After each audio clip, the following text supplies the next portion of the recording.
Hey guys, I'm going to show you how to take apart your clutch basket today. Here's your clutch basket, comes right on your primary. When you take it off, when you're doing a chain drive swap out or anything, what you're going to want to look for is inside the hub basket is if you're going to have any chipped teeth down here.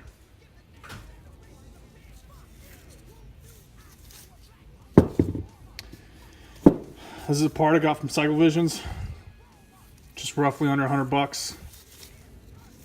Quick, easy swap out. I'm going to show you guys how to swap that out today.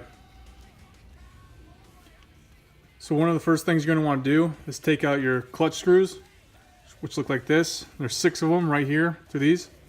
They're 10 millimeter. So just go through, take them all out real quick.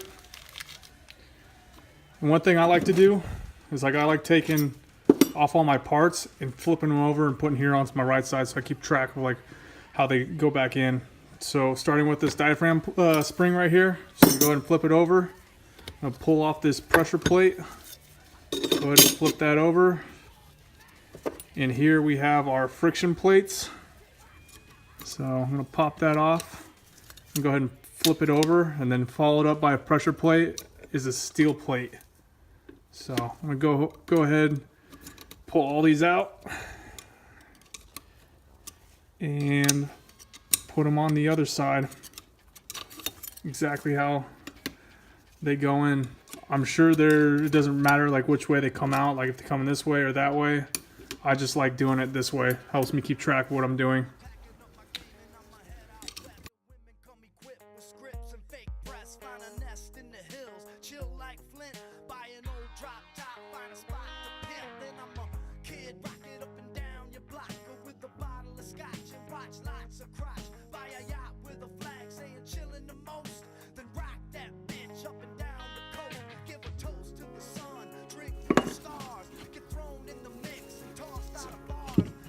They all come out all together.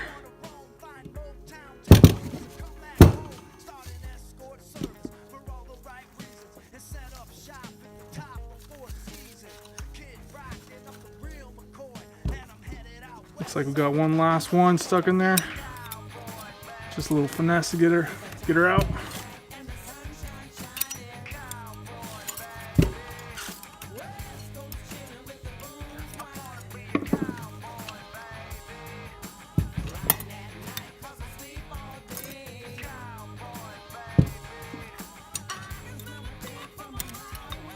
Then down at the very bottom, you're going to have this tiny spacer.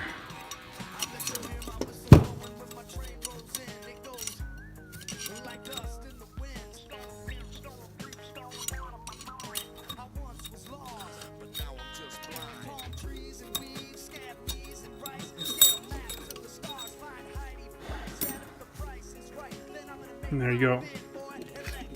All your friction plates and your steel plates are taken out, and you're left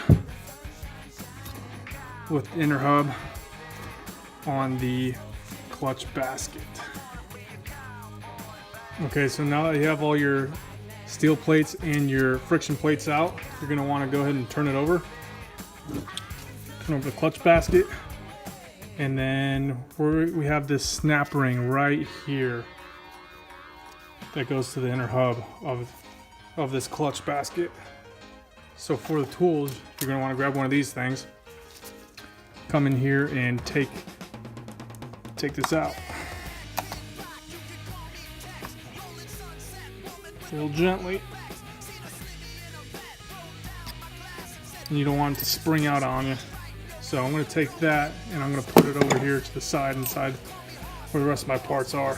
And now here comes the part where we're going to want to put even pressure and hit this, knock this out, so this whole inner clutch hub comes out. So what I got going on right here, I've got 2 ammo cans to help me center this thing, clutch basket. What you're going to want to do is make sure that it's not resting up on the inner hub part, just on this outer rim right here. So by doing that, I got it pretty much high centered. Give it a little spin in the middle to make sure it's not getting caught up or I'm like nailing down onto it. So I got a 7/8 deep socket. What I'm gonna do is I'm gonna line it up dead center with the inner clutch hub, and I'm gonna just lightly tap it out. Might take a while.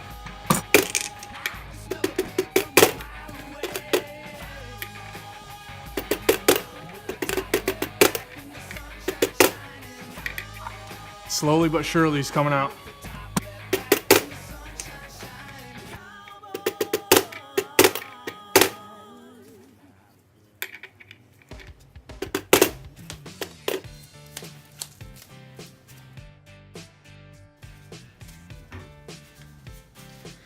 And if the rubber mallet's not working for you, go with something bigger and heavier. 5-pound sledge, mini sledge.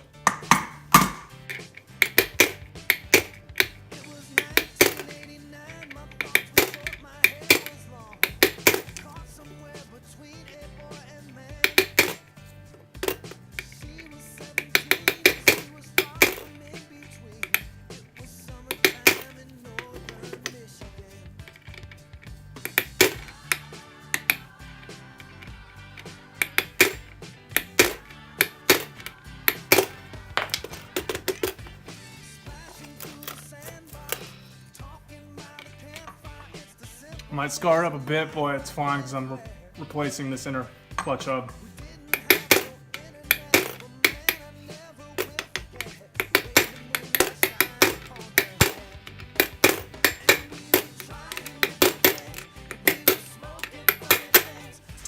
And there we go.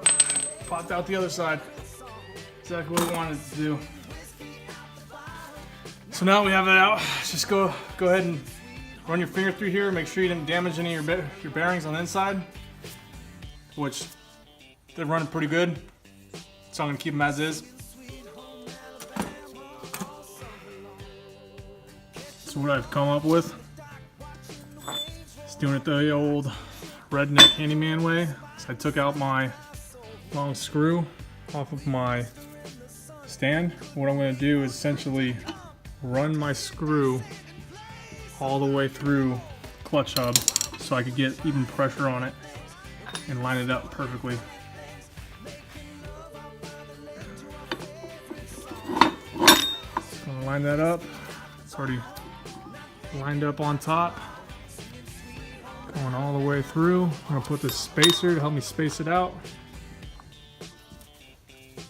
Put this old bearing on top.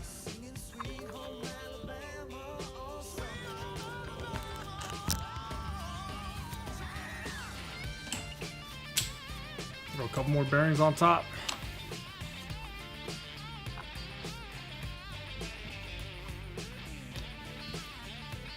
Go ahead and run my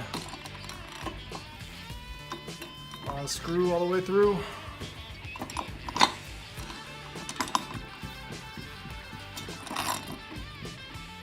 Make sure I line it up. It's lined up down here.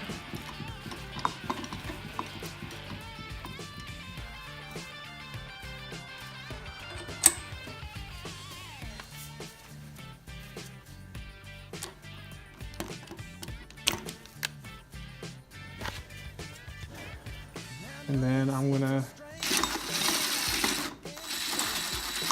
go ahead and torque her down.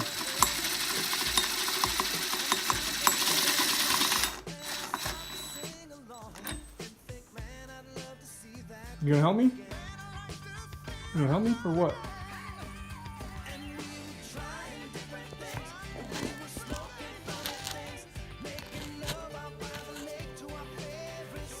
So give her one last check.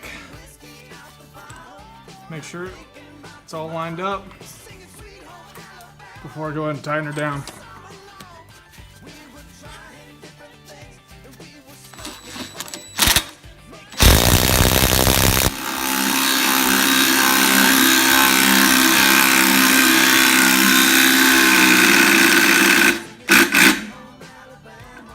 And that's how you get the even pressure to bring her all the way down. Once you got her tightened all the way down, back it off a little bit. Go ahead and give it this nice spin. If it's getting caught up, then you're gonna have to back her out, punch it out the same way that we did. But this is the second time of me doing this, so I've found a good way for me to do it. Probably not the best way, but this is the only way that I was able to do it without spending $100 on tools. So I'm gonna go ahead and take down my whole contraption right now and start loading in my friction plates.